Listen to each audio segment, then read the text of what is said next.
was at home making dinner on a regular night after work.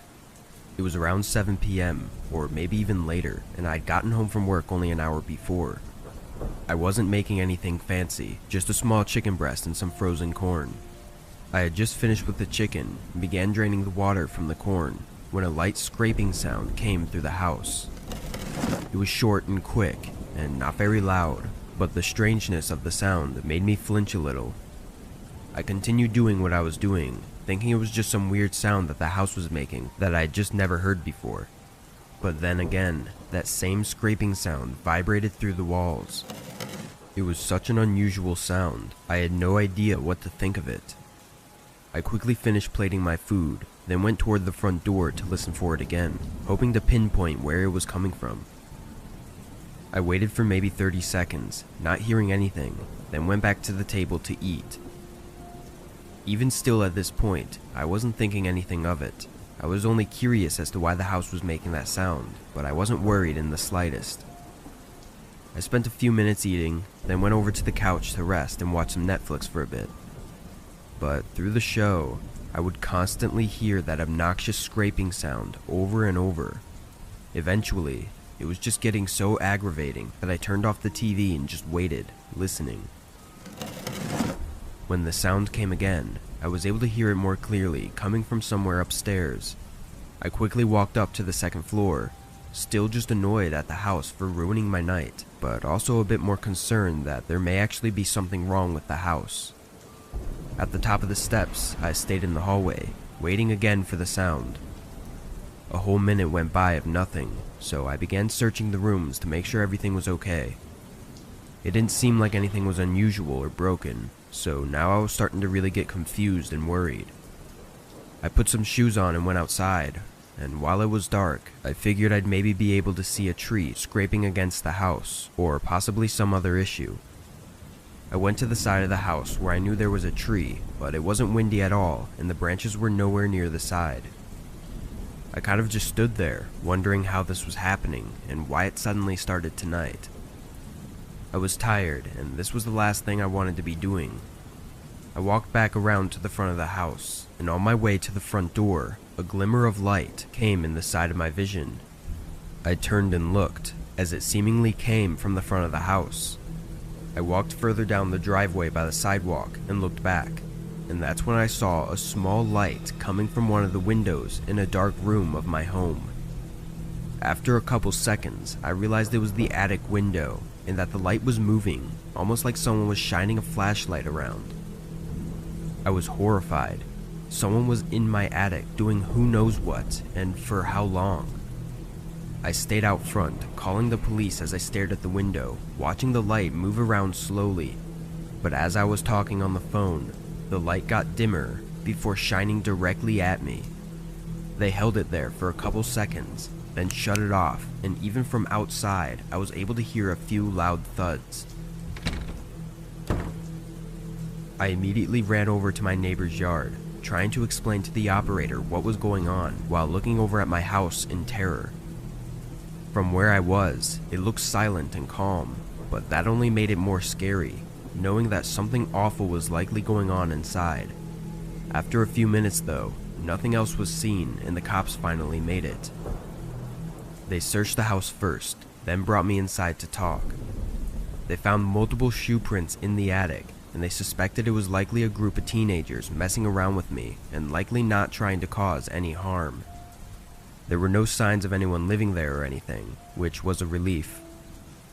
They found some carvings in the wooden beams though, but they weren't anything specific, just lines basically. Again, the cops assured me that the kids were probably just messing with me and trying to get a reaction out of me. As for how they got in, they think they may have somehow gotten on the roof and climbed in through a window while I was at work that day. However, they exited through the attic doorway on the ceiling and got out through my back door. I know they said confidently that it was just a harmless group of kids, but that doesn't make me feel any safer.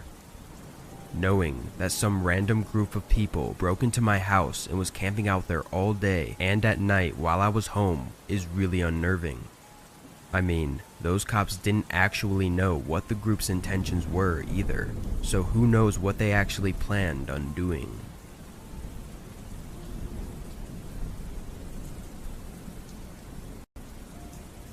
As a kid, I grew up in a normal neighborhood. We had a nice mid-sized home and a very ordinary family. When I turned 7, we adopted a small dog named Max. He was my best friend for years, and as I grew up, I'd be home alone more often, but with Max there with me, I'd never really feel like I was alone. I never felt the need to worry or be afraid of anything. Unfortunately, this didn't last forever though.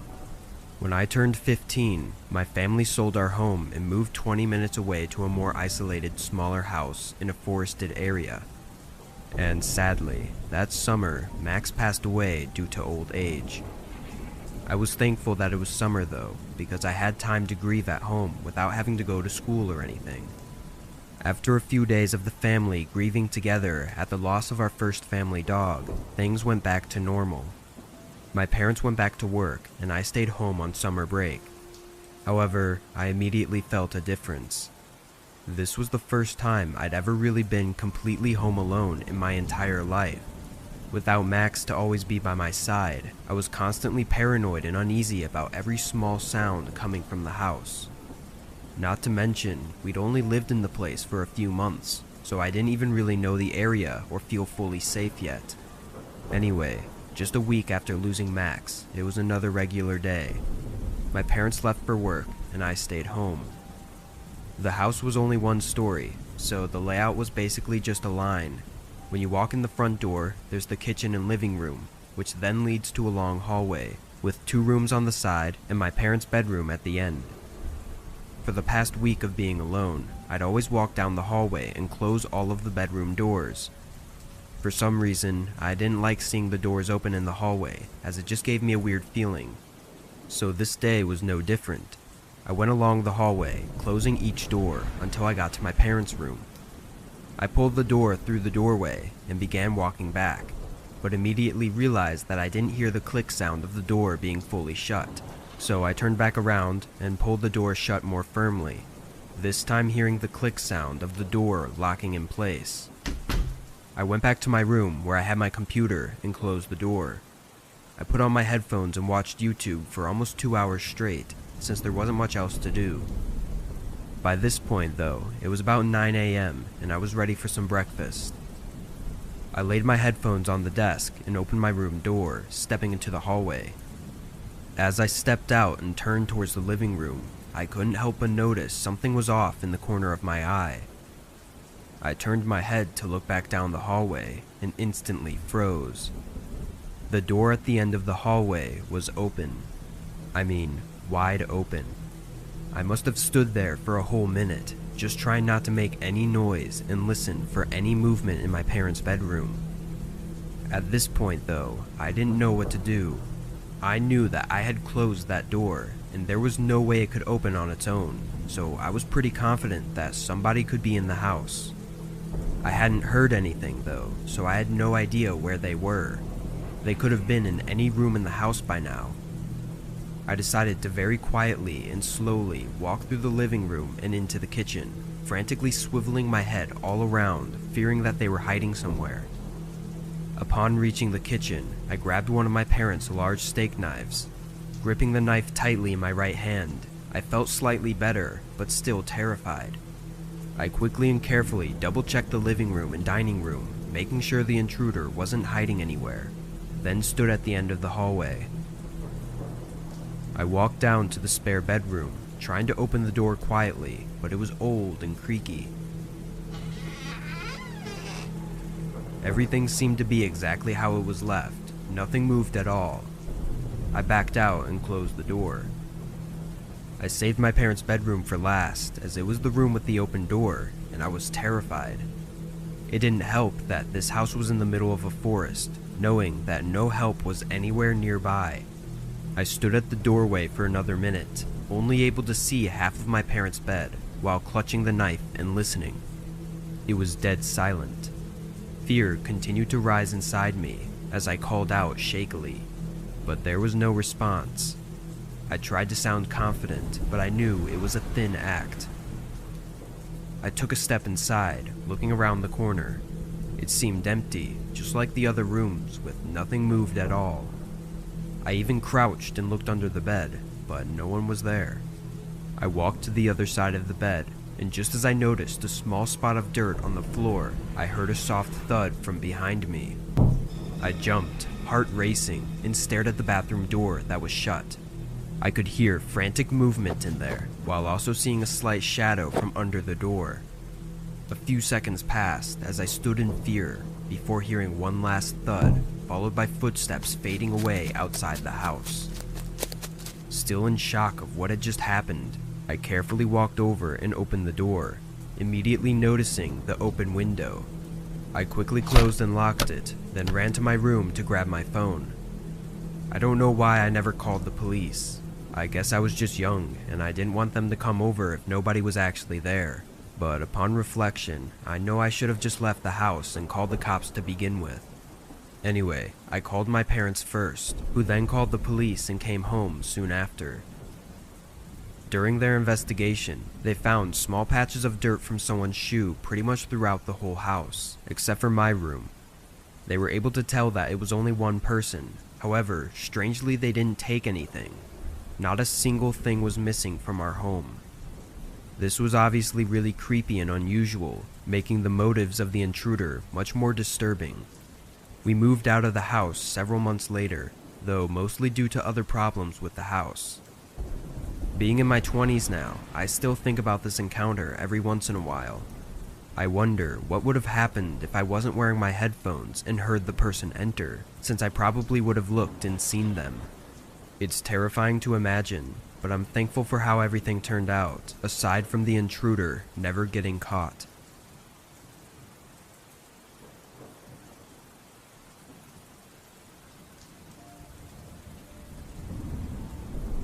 I'm a 24-year-old female, and I rent a very small house near my work. Nothing has ever happened to me like this before, but afterwards, I have been much more careful about who my friends are. The day started out the same as every other weekday. I went to work, came back home, made some dinner, then sat on the couch to watch a show or a movie. It was Friday, so I like to stay up a little later than usual, but sometimes my eyes wouldn't let me. I turned on a movie around 8 o'clock, and at some point I fell asleep during it. It wasn't until a sharp and sudden sound made me jump back out of sleep. It was my phone, and a sound I had never heard before. I picked it up from the coffee table and squinted my eyes at the bright screen. It was a notification for a message I received on Facebook. Opening it, it took me straight to the Facebook Messenger app, which I had never actually used before. I was confused, seeing a text from a man simply saying hello. His name looked familiar, but was definitely not one of my close friends. I clicked on his profile and saw that we had one mutual friend and that we'd been friends on Facebook for 4 months. This sparked my memory from when I accepted his invite. Honestly, I just accept anyone's invite as long as they have mutual friends with me. I don't share anything too private online, so it never really mattered to me. I went back to the Messenger app and just said hi to be polite, though also beginning to recognize how late it was and how odd it was to randomly text someone at this time. Immediately after I sent it, the 3 dots appeared as the person was typing, followed by a new message. Reading it, I immediately gasped and dropped my phone on the table while looking over at the window. The text read, "I love that movie too, we should watch it together."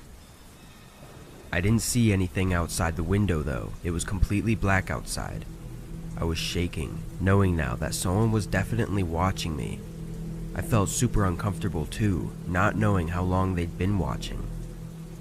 Then I heard my phone beep again and light up with a new message. I was horrified and just stared at my phone on the table, unable to move and too scared to look at the message. I can't even tell you how long I was frozen there for, as everything just felt so strange, before the doorbell rang. I jumped again, now with tears in my eyes from the panicked state I was in. I grabbed my phone and dialed 911, then tried to explain my situation as best I could while overwhelmed and crying. The operator told me they have someone on their way just 5 minutes out, then told me to lock myself in a room and wait for the help to arrive. I agreed, trying to calm myself down. Just as I was ending the call, another message came through. then another, and another, spamming my phone with that awful beep sound before I turned it on silent. I barely got myself to open them, and saw maybe 10 or 15 messages in all caps of the man demanding me to open the door. Then, the very last message simply read, "Never mind." I didn't know what that meant, but it only took a few seconds for me to find out. A soft bang came from the other side of the house. It was very muffled, as if it were far away though. I stood still, listening for a moment before another one, louder this time, echoed through the hallway by the kitchen. Able to hear the sound more clearly now, I could tell it was coming from the basement. I quickly ran to my bedroom, hearing another, much louder bang, followed by something shattering. I locked myself in the room, crying uncontrollably from the fear of the situation, as I listened to the sounds of the man making his way through the basement and up the stairs. I knew I kept the basement door locked, but I was sure the man would break through at any minute. I heard the doorknob rattling, followed by several shoves as if attempting to push through it, before 3 loud knocks came from the front door. "Police, open up." I sprinted to the front door, unlocking it and letting them in. There were 2 male police officers, and I think they could see the worry in my eyes. I pointed to the basement door, talking fast and telling them that he was in there, and they immediately took their guns out and rushed in. The intruder's footsteps ran down the steps as the officers opened the door and carefully followed after. They caught the man after a quick struggle. To keep this short, the man had broken in through the window well in the basement, so that's what the noise was. As for who he was, he actually was the man on Facebook. I assumed he was using a fake account or something, but no, that was actually him. He didn't give any reason for breaking in, aside from apparently just wanting to talk to me. It was very odd and creepy. I'd never had anything like that happen before, as I kinda just thought these were things that only happened in movies. Later that week, I went through my friends list and removed anyone I didn't know personally. It's sad that I have to do that, but I guess this is the world we live in now.